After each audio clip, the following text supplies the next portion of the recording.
जैन बनाकर दादा गुरुदेव जिन दत्त सूरी ने लाखों परिवारों को जैन बनाया और हमें गोत्र प्रदान किए, निश्चित रूप से उनके उपकारों को कभी हम भूल नहीं सकते, भले हम किसी भी परंपरा को पालन करते हों, लेकिन उपकार उन दादा गुरुदेव के हैं। इस परंपरा में हजारों आचार्य भगवंत, हजारों साधु साध्वी भगवंत हुए हैं। तपागच ये विक्रम संवत 1075 में चला और अंचलगच प्रारंभ हुआ विक्रम संवत 1169 में, 1169 1169 में आचार्य आर्य रक्षित सूरी जी महाराज से अंचलगच का प्रादुर्भाव हुआ और तपागच का प्रादुर्भाव विक्रम संवत 1285 में आचार्य जगत चंद्र सूरी महाराज से हुआ और उसके बाद में पायचंद गच का प्रारंभ विक्रम संवत 1575 में पार्श्वचंद्र सूरी से हुआ। ये पायचंद गच जो भी नागौर साइड में और भी अन्यत्र काफी स्थानों पर पायचंद गच चलता है, पार्श्वचंद्र सूरी के नाम से पायचंद गच चलता है। उसके बाद में तीन थुई इत्यादि भी लगभग अभी वर्तमान में राजेंद्र सूरी से प्रारंभ हुआ। वैसे यूं तो पहले भी तीन थुई एक आगम गच के नाम से गच चलता था, जिसमें तीन थुई की प्ररूपणा चलती थी। वो 100 वर्षों तक 150 वर्षों तक चली, उसके बाद में बंद हो गई। फिर बाद में राजेंद्र सूरी जी महाराज ने पुनः इसका प्रारंभ किया। अलग अलग गच गचांतर चले, जितने भी गच हुए हैं सब महापुरुषों, हर गच में विविध प्रकार के तपस्वी त्यागी महापुरुष आचार्य भगवंत हुए हैं। हम सभी उनको नमन करते हैं और प्रार्थना करते हैं, सभी से प्रार्थना करते हैं कि जिन धर्म हमारा एक है, नवकार महामंत्र हमारा एक है, हम सभी परमात्मा के शासन के सच्चे अनुयायी बने और सच्चे आराधक बने। अपने यहाँ पर जबरदस्त तपश्चर्याएं चल रही है। तपश्चर्याओं में अपने यहाँ पर सिद्धि तप की तपश्चर्या चल रही है। सिद्धि तप की तपश्चर्या में साध्वी मयूर प्रिया श्री जी, साध्वी विरति प्रभा श्री जी, साध्वी विस्तृत प्रभा श्री जी, साध्वी सुबोधि श्री जी सिद्धि तप की महान साधना की है। तपश्चर्या करना कोई सामान्य बात नहीं है।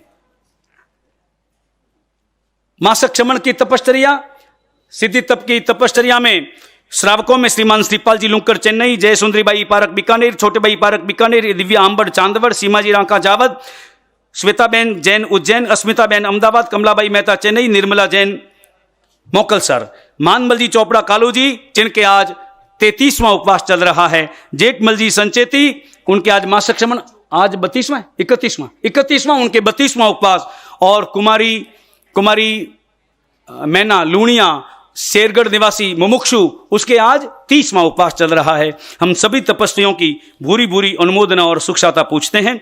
और इसके साथ साथ अपने यहाँ पर साध्वी मंडल में साध्वी विमल प्रभा श्री जी की शिष्या में साध्वी नम्र प्रज्ञा श्री जी के 16 उपवास, साध्वी रिजु प्रज्ञा श्री जी के 11 उपवास, साध्वी रिद्धि प्रज्ञा श्री जी की भी 11 उपवास की तपश्चर्या चल रही है। और 28 में तो साध्वियों में भगवंतों में देखो आप, प्रवर्तनी शशि प्रभा श्री जी महाराज के सानिध्य में साध्वी श्री प्रिय दर्शना श्री जी, साध्वी श्री सम्यक दर्शना श्री जी, इनके 28 की तपश्चर्या चल रही है।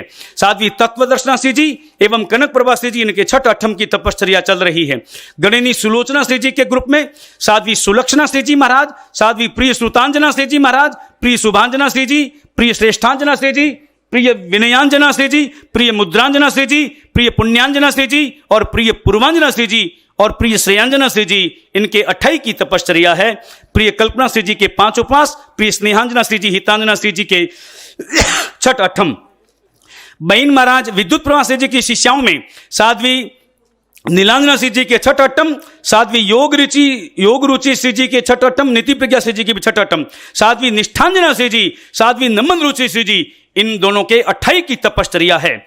सूर्य प्रभा श्री जी महाराज पूर्ण प्रभा श्री जी के ग्रुप में विशुद्ध प्रभा श्री जी 28, मितांश प्रभा श्री जी 9 उपवास, और दर्शन प्रभा श्री जी महाराज के ग्रुप में साध्वी चारित्र प्रभा श्री जी महाराज, इनके 28 की तपश्चर्या चल रही है। साध्वी दीप्ति प्रज्ञा श्री जी के हैं 6 8, दीप्ति प्रज्ञा श्री जी के 6 8, और कोई बाकी रह गए हों तो बता दे रहे मैं। और अब इस बीच में पचखान पहले कर लें, उपवास वाले हाथ जोड़ लें। सूर्य हो गए अपरदम बसकाई तिविं प्यारा मुस्लिम खाई संदम ससन पाठ्याम नगर नमत रगम सबसमय पानार पोर्सी 60 पोर्सी वापसी अंतर ससगण पचन कालेनम दिशा मैनम सवनेनम स्वसमय वत्याग्रण वो श्री आंबिल निवि एकाशना व्यासना पोर्सी 60 पोर्सी मूर्ति पचकाई को सोजम पचन कालेनम दिशा मन सवनेनम स्वसमय आंबिलम दिवि के पचन समले वाले वेनम गियत संसिठानम उखित विघ्न पुरुष पाठ्याम एकाशना व्यासना पचकाई तिविं प्यारम असरम खाई मिश्रण सागर गण गुरु गुडन पाठ्यगण धर्म समाई वत्यागरणम वो सिरई।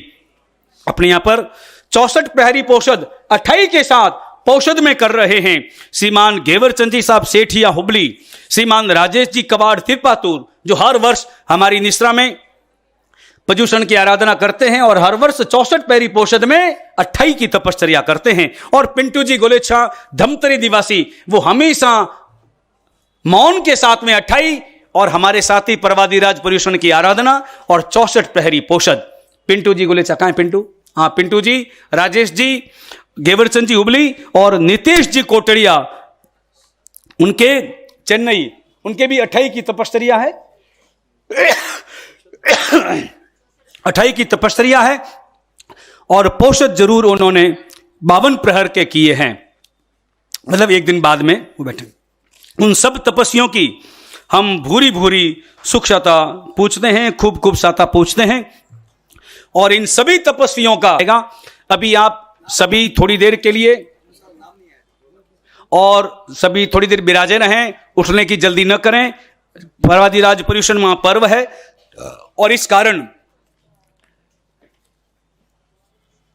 छठ अट्ठम में साध्वी विश्वरत्ना श्री जी, साध्वी रश्मि रेखा श्री जी, साध्वी चारुलता श्री जी महाराज, जो विमल प्रभा श्री जी महाराज के की शिष्याएं हैं, उन्होंने भी छठ अट्ठम की साधना की है। हम सभी तपस्वियों की भूरी भूरी साता पूछते हैं, जिन्होंने भी तपश्चर्या में 28 और 28 से ऊपर, और इसके साथ साथ जिन्होंने छठ अट्ठम किया है। छठ अट्ठम का मतलब पहले दिन उपवास, फिर पारना, फिर 2 उपवास, पारना, फिर तेला, अथवा तेला पारना, बेला पारना, उपवास।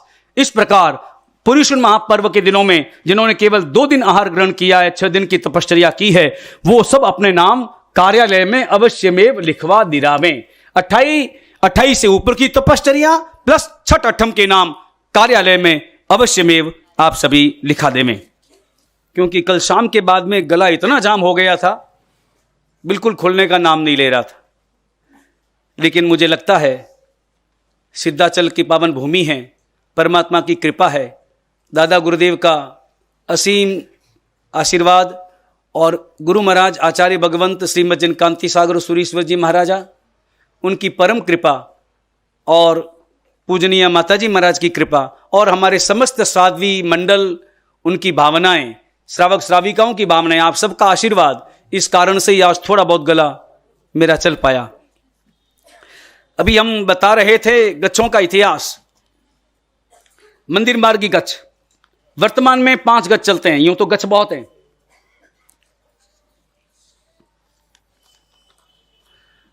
पूर्व समय में 84 गच्छ चले, अलग अलग गच्छ, अलग अलग नामों से, क्षेत्रों के नामों से भी, गोत्रों के नामों से भी अलग अलग गच्छ गच्छांतर चले।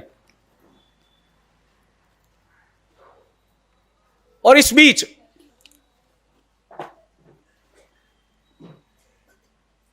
16वीं शताब्दी में विक्रम संवत 1531 में स्थानकवासी परंपरा का उद्भव हुआ। स्थानकवासी परंपरा चली, कैसे चली? लौंका शाह से चली। लौंका शाह एक श्रावक थे और उन्होंने देखा कि मंदिरों में थोड़ा आडंबर ज्यादा हो गया है, तो विरोध आडंबर का करना था और विरोध प्रतिमाओं का हो गया। लेकिन ध्यान रहे, प्रतिमा तो शाश्वत है और ये सब मानते हैं।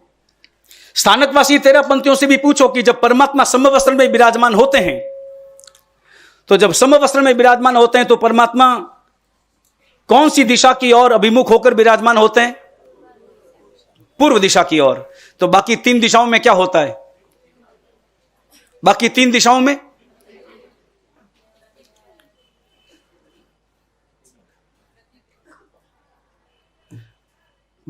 दिशाओं में क्या? या स्वयं परमात्मा 4 रूप बनाते हैं अपने। परमात्मा 4 रूप बनाते हैं, तो 4 रूप अगर मान लो बनाएंगे तो चारों में, 3 में आत्मा कौन सी डालेंगे? आत्मा तो एक ही है ना। एक आत्मा 4 अलग अलग विभाजित, 4 उस विभाजन तो नहीं हो सकता। तो बाकी के 3 क्या है? और जब समवस्त्र में विराजमान होते हैं ना, आप समवस्त्र की कभी रचना श्रवण करना।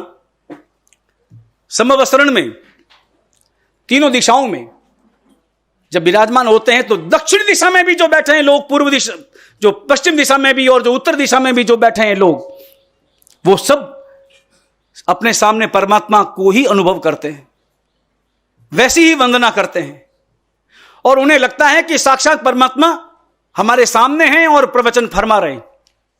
क्योंकि समवसरण आप देखना, जैसे ये पंडाल है ना, इस पंडाल में तो मैं अकेला हूं और मेरे सामने सब बैठे हैं, लेकिन समवसरण ऐसा नहीं होता। समवसरण में परमात्मा हमेशा मध्य में विराजमान होते हैं, बीच में। और जो सभा बैठती है वो कहां बैठती है? चारों ओर, चतुर्दिक। तो परमात्मा तो एक ही दिशा में बैठेंगे, तो फिर बाकी 3 दिशाओं में न तो आवाज जा पाएगी और न उनकी और दृष्टिपात हो पाएगा, न वो मुखमंडल के दर्शन कर पाएंगे। तो 3 दिशाओं में भी इंद्र महाराजा 3 प्रतिमाओं का निर्माण करते हैं। वो 3 प्रतिकृतियां हैं। वो प्रतिकृतियां जड़ है कि चेतन? जड़ है या चेतन? जड़ ही है, चेतन कहां से आएंगे? और अगर वो चैतन्य है तो उसमें आत्मा किसकी होगी?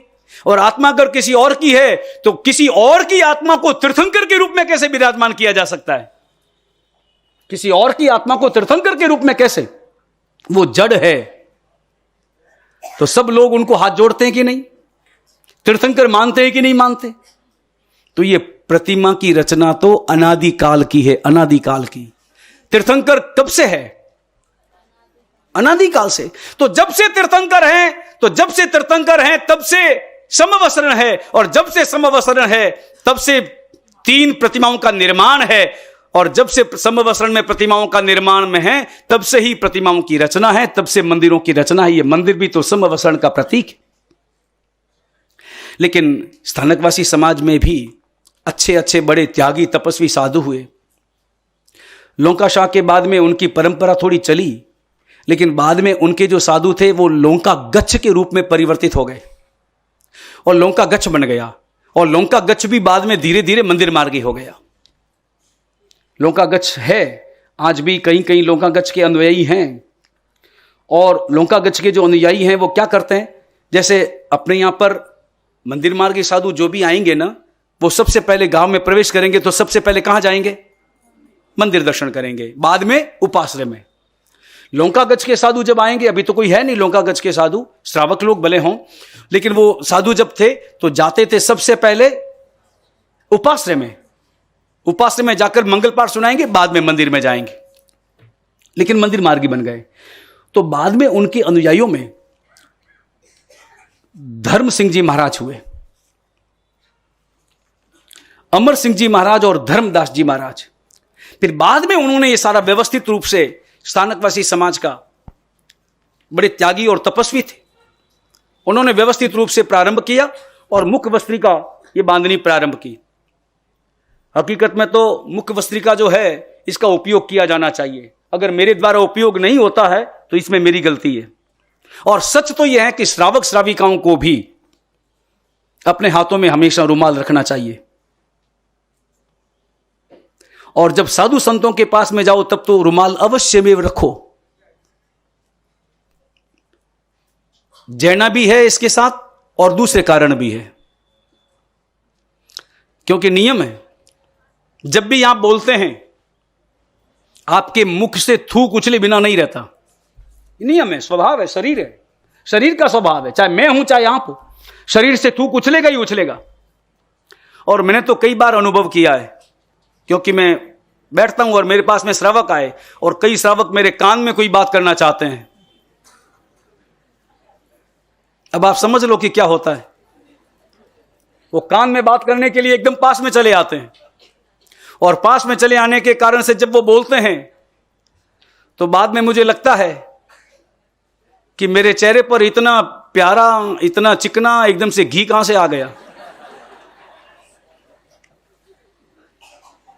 हालांकि वो अमृत तुल्य है, एक श्रावकों का वो भी प्रसाद है।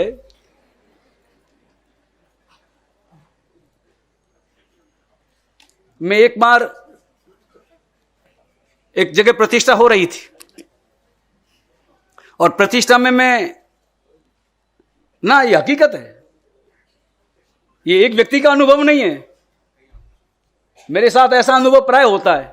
और एक मेरी मुसीबत भी है कि मैं ज्यादा मना नहीं कर पाता, ये मेरे स्वभाव की मुसीबत है। अब मैं ये नहीं कह सकता भैया थूक उछल रहा है थोड़ा उधर जाओ, वो ऐसा कहने में तो थोड़ा वो एकदम शर्मिंदगी से भर गए। और किसी को शर्मिंदगी हो ऐसा काम एक साधु कैसे कर सकता है?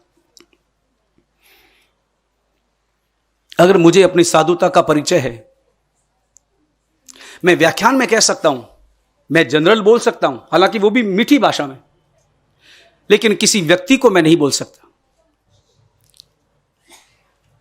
चाहे वो उसके द्वारा गलती भी हो रही हो, प्रेम से उसे बता सकते हैं, लेकिन मैं डांट करके किसी गलती को नहीं बता सकता। इसके कारण कितनी समस्याएं पैदा हो जाती, वो श्रावक टूट जाता है। अगर कहीं लोग खड़े हों, 25-50 लोग खड़े हों, और वहां कोई साधु साध्वी कोई आकर के उनके सामने कोई उसे डांटने वाली बात कह दे, वो श्रावक दोबारा वहां नहीं आएगा।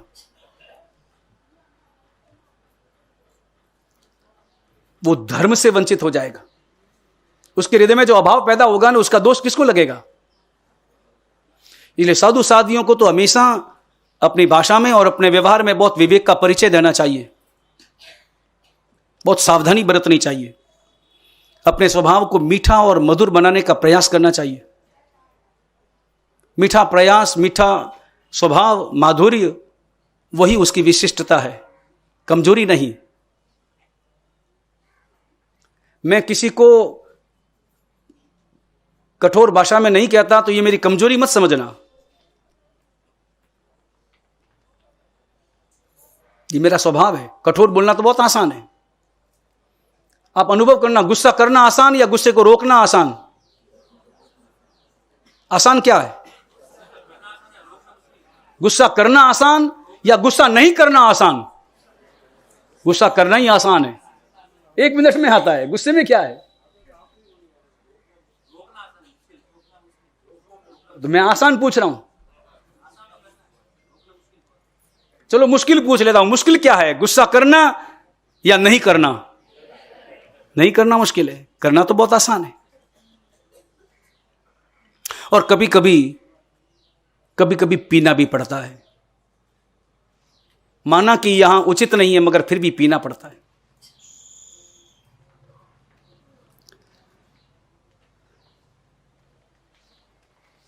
मैं ऊपर बैठा था और नीचे प्रतिष्ठा का प्रसंग, स्वामी वात्सल्य का आयोजन,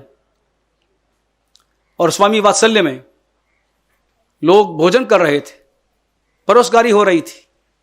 और परोसगारी करने वाले कौन थे? वेटर लोग। आजकल तो वैसे भी सारा काम वेटरों के भरोसे होता है। अपने द्वारा तो अब अपने पास में वो इतनी शक्ति नहीं रही, हाथों में कमजोरियां आ गई। और हाथों में कमजोरियां हैं कि नहीं पता नहीं, मगर हमारे हृदय में और मन मानस में तो कमजोरियां आई गई। कोई भी कार्यक्रम हो, कोई भी प्रसंग हो, पुराने जमाने में घर वाले भोजन बनाते थे, बाजार वाले नाचते थे। पुराने जमाने में कोई शादी वगैरह का फंक्शन होता, कोई घर का कार्यक्रम होता, घर वाले भोजन बनाते थे और बाजार से पैसों से लाए गए लोग, पुरुष या महिलाएं, वो नाचती थी। और वर्तमान में घर के लोग नाचते हैं, बाजार के लोग भोजन बनाते हैं। पढ़ो क्या लिखा है। अंतर आ गया। परोसगारी कर रहे थे वेटर लोग। अब वेटर लोगों का जो स्वभाव है, जो मानसिकता है, वो आप समझ सकते हैं। मैं उनकी जाति पाति पर नहीं जाता, जाति क्या है वो महत्वपूर्ण नहीं है, महत्वपूर्ण मानसिकता है। उनकी मानसिकता क्या होगी? परोस रहे थे, मेरा ध्यान गया मिच्छामी दुक्कडम के साथ, मैंने देखा मुंह में भरा हुआ था गुटखा। बिना गुटखे का वेटर मिलना मुश्किल है, बहुत मुश्किल है। हालांकि बिना गुटखे के आजकल तो लोग भी मिलने मुश्किल हो जाते हैं। और परीक्षा करनी हो तो उनके दांत देख लो, मालूम पड़ जाएगा। तो गुटखा मुंह में, और गुटके के कारण से मुंह में लार पैदा होती रहती है, रस पैदा होता रहता है। और हाथ में थाल था, थाल में रसगुल्ले थे।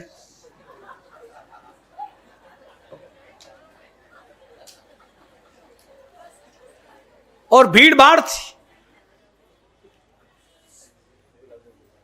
लोग भोजन कर रहे थे। और वो वेटर जोर जोर से बोल रहा था, रसगुल्ला लो, रसगुल्ला लो, रसगुल्ला लो। रस जब निकलता था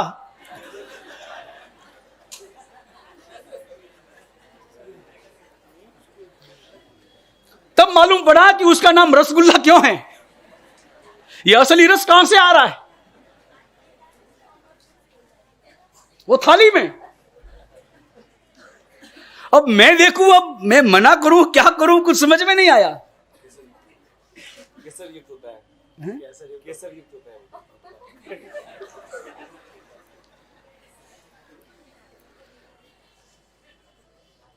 रुमाल रखना चाहिए। जैना भगवती सूत्र का वचन है। भगवती सूत्र में गौतम स्वामी ने एक प्रश्न किया है, बड़ा मार्मिक प्रश्न है, समझने जैसा है। हम सब साधु साध्वियों और श्रावक श्राविकाओं को समझना चाहिए। गौतम स्वामी भगवंत ने प्रश्न किया है,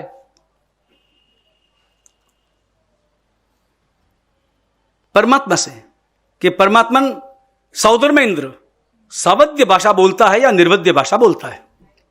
उसकी भाषा सावध्य है या निर्वध्य है? सावध्य और निर्वध्य का अर्थ समझते? सावध्य यानी पाप युक्त, निर्वध्य यानी दोष मुक्त, दोष युक्त, दोष मुक्त। और तब परमात्मा ने कहा, इंद्र बोलते समय यदि मुख के आगे वस्त्र खंड का उपयोग करता है तो भाषा निर्वध्य है, अन्यथा सावध्य है। अब यह प्रश्न इंद्र महाराज का ही नहीं है, यह प्रश्न हम सभी का है। यदि मुख वस्त्रिका के अभाव में हमारी भाषा होती है तो निश्चित रूप से वह भाषा सावध्य है। इसलिए मुख वस्त्रिका का प्रयोग करना चाहिए। मगर मुश्किल ये हो गया कि मुख वस्त्रिका का प्रयोग नहीं हो पाता। पूर्व समय में अपने आचार्य भगवंत, साधु भगवंत जब प्रवचन देते थे ना, तो पूरा मुख कोश बांध करके देते थे। जैसे आप पूजा करते हैं ना परमात्मा की, जिसमें नासिका सहित मुख कोश बांधते थे, ऐसे ही मुख कोश बांधकर साधु संत प्रवचन फरमाते थे। ऐसा मैंने देखा है। अभी तो ये मास्क लगा है।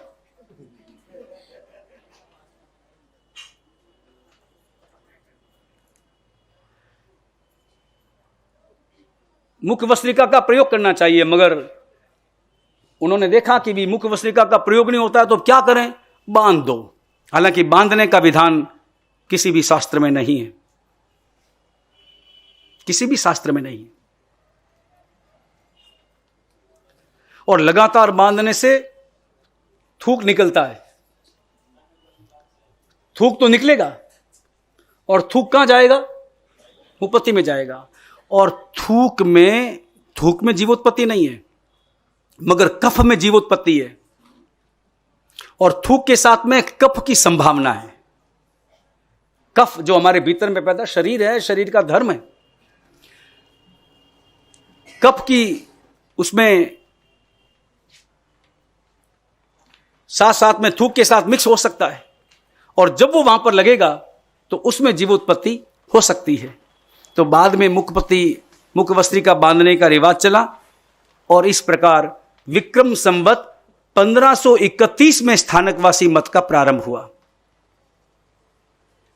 फिर उसमें भेद प्रभेद बहुत चले, 22 टोले चले।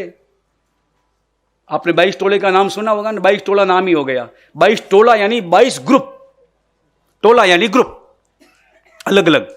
लेकिन बाद में एक बात की प्रशंसा करनी पड़ेगी, जब सादड़ी में उनका सम्मेलन हुआ और सादड़ी में सम्मेलन करके उन्होंने कितने ही आचार्य एकत्र हुए अलग अलग। उन सारे आचार्यों ने जो वहां पर एकत्र हुए और उन्होंने एकीकरण किया कि नहीं, अपना संघ एक होना चाहिए। और एक होकर उन्होंने अपना नाम श्री वर्धमान स्थानकवासी जैन श्रमण संघ रखा। और उस वक्त में एक संघ होना चाहिए तो एक ही आचार्य होना चाहिए। आचार्य 8 थे, क्या करना, आचार्य एक ही चाहिए। तो आप उनकी जितनी अनुमोदना करें उतनी कम है कि एक बड़े जो थे उनको आचार्य पदवी पर रहने दिया, आचार्य नियुक्त किया, और बाकी अन्य आचार्यों ने अपने आचार्य पद का श्रमण संघ की एकता के लिए, अपने संघ की एकता के लिए त्याग कर दिया। ऐसा उदाहरण मिलना मुश्किल है। जो पद के लिए लड़ते हैं, पद की लड़ाई के लिए आगे बढ़ जाते हैं, वहां पद त्याग करना अपने संघ के लिए और संघ की एकता के लिए और अपने समुदाय के लिए, अपने शासन के लिए त्याग करना कोई आसान काम है? क्योंकि जैसे श्रावकों के पद होते हैं ना, वो श्रावकों के पद तो अस्थायी होते हैं, पीरियड्स के लिए होते हैं, कोई 3 साल के लिए, कोई 6 साल के लिए, कोई 10 साल के लिए, अलग अलग। लेकिन साधुओं के पद वो तो आजीवन होते हैं, आगे बढ़ सकते हैं। गणी उपाध्याय बन सकता है, उपाध्याय आचार्य बन सकता है, लेकिन वो पद हमेशा के लिए होते हैं। लेकिन क्या उन आचार्यों का भाव रहा होगा अपने संघ के प्रति और अपने शासन के प्रति? तो ऐसा समर्पण भाव जिस संघ में हो वो संघ आगे बढ़ता है, वो संघ प्रगति करता है। उनमें भी भेद प्रभेद बहुत है। अभी श्रमण संघ भी है, फिर ज्ञान गच्छ भी अलग है, फिर नानालाल जी का संघ अलग है, फिर नानालाल जी संघ में 3 संघ अलग है, फिर हस्तिमल जी महाराज का गच्छ अलग है, फिर बाद में दरियापुरी संप्रदाय अलग है, अजरामर संप्रदाय अलग है। कितने संप्रदाय हैं, 6 कोटि 8 कोटि कच्छ संप्रदाय, ये सब अलग अलग है। उनमें बहुत सारे भेद विभेद हैं। और लेकिन आप देखें अजरामर संप्रदाय है, अजरामर संप्रदाय के अजरामल जी महाराज हुए। अजरामर जी महाराज बड़े त्यागी तपस्वी थे, सूरत में विचरण कर रहे थे, और सूरत में खड़तरगच्छ के ही महाराज साहब का उनका परिचय हुआ। अजरामल जी महाराज ने अपना जो जीवन चरित्र लिखा है, उस जीवन चरित्र में उसका वर्णन है। खड़तरगच्छ के महाराज मिले और खड़तरगच्छ के महाराज साहब ने उनको योग्य जाना, एक स्थानकवासी संत को योग्य जाना कि क्या उनका जीवन है और आचरण है, त्याग है, और उनको उन्होंने अपनी मंत्र संपदा अर्पण कर दी। वो आचार्य जो साधु भगवंत थे खड़तरगच्छ के, बड़े मांत्रिक साधु थे, बड़े एकदम से त्यागी चमत्कारी साधु थे। उन्होंने अपनी विद्याएं अजरामर जी महाराज को अर्पण कर दी। अजरामर जी महाराज ने उन विद्याओं का उपयोग किया, प्रयोग किया, और सदा सदा उनका उपकार माना, और यह भी कहा कि संप्रदाय विद्याएं तुम आगे दे सकते हो, मगर योग्य को देना, अयोग्य को मत देना। भले आपका अपना ही शिष्य क्यों न हो, संपूर्ण योग्य हो तो ही देना, अन्यथा मत देना। और अजरामर जी महाराज ने देखा कि मेरे संप्रदाय में साधु बहुत, साधु अच्छे भी बहुत हैं, मगर जैसी योग्यता का वर्णन महाराज साहब ने किया था वैसी योग्यता किसी के पास नहीं है। इसलिए उन्होंने अजरामर जी महाराज ने वो विद्याएं और विद्याओं की पोथी, विद्याओं के सारे पन्ने नदी में बहा दिए, अपने किसी भी अयोग्य शिष्य को अर्पण नहीं किया। ये इतिहास बड़े जानने योग्य है, देखने योग्य है, समझने योग्य है। अलग अलग संप्रदाय और अलग अलग उनमें भेद प्रभेद, गच्छ गच्छांतर कितने हुए। पहले श्वेतांबर दिगंबर, दिगंबरों में भी 20 पंथी, 13 पंथी, तारण पंथी। जैसे अपने यहां पर श्वेतांबरों में जैसे स्थानकवासी 13 पंथी है जो मंदिर नहीं मानते, ठीक उसी प्रकार स्थानक उसमें दिगंबरों में भी एक तारण पंथ है जो मंदिर नहीं मानता। वो केवल शास्त्रों की पूजा करते हैं, मंदिर बनते हैं उनके, मगर मंदिरों में प्रतिमाएं नहीं होती। प्रतिमाओं के स्थान पर ग्रंथ रखे जाते हैं और ग्रंथ की पूजा होती है। जैसे सिखों में गुरु ग्रंथ साहिब चले। एक समय था 16वीं शताब्दी का, एक ऐसा समय आया जो बिल्कुल प्रतिमाओं के विरोध में, क्योंकि शासन किसका था, मुगलों का शासन आया। तो मुगलों के शासन, मुगलों में भी वो भी कभी प्रतिमाओं को मानते नहीं थे। इस कारण से प्रतिमाओं का एक वातावरण चला कि प्रतिमाओं को नहीं मानना है, नहीं मानना है। तो दिगंबरों में भी तारण पंथ पैदा हुआ। और आपने नाम सुना हो रजनीश का, जिसे जो बाद में ओशो के नाम से प्रसिद्ध हुए। रजनीश वो स्वयं दिगंबर जैन थे और तारण पंथ के अनुयायी थे। इस प्रकार के अलग अलग पंथ चले। और बाद में स्थानकवासियों में बाद में विक्रम संवत 1816 में भिखण जी से जो भिखण जी रघुदास जी महाराज के शिष्य थे, स्थानकवासी, उन भिखण जी से फिर 13 पंथ संप्रदाय चला। भेद था दया और दान में। दया दान का जो मतभेद चला, जो वातावरण चला, उस दया दान के मतभेद के कारण से फिर 13 पंथ प्रारंभ हुआ। और 13 पंथ की जो विशिष्टता है वो है उनका अनुशासन, उनका एक नेतृत्व और एक के आधार पर, एक आदेश के आधार पर संपूर्ण संघ में आचरण का विधान। तो निश्चित रूप से इस प्रकार अलग अलग प्रकार के पंथों में और भेद प्रभेदों में हमारा ये जैन संघ, जिन शासन वर्तमान में चल रहा है, भले अलग अलग नाम हो, भले अलग अलग पंथ और अलग अलग समुदाय हों, लेकिन हम सभी वीतराग परमात्मा के अनुयायी हैं। ऐसा भाव अपने अंतर में रखें और ये तय करें कि हम हमारे गच्छकी, हमारे संप्रदाय की प्ररूपणा अपने अपने स्थानक में करेंगे, मगर बाहर आने के बाद में तो हमारे नाम के आगे, हमारे ललाट पर केवल एक ही नाम लिखा रहेगा और वो है हम सभी जैन हैं, हम सभी परमात्मा महावीर के उपासक हैं, हम सभी परमात्मा महावीर के अनुयायी हैं। बस ऐसा ही हमारा वातावरण बने। वीतराग परमात्मा की आज्ञा विरुद्ध कुछ भी कहा गया हो, मिच्छामि दुक्कडम।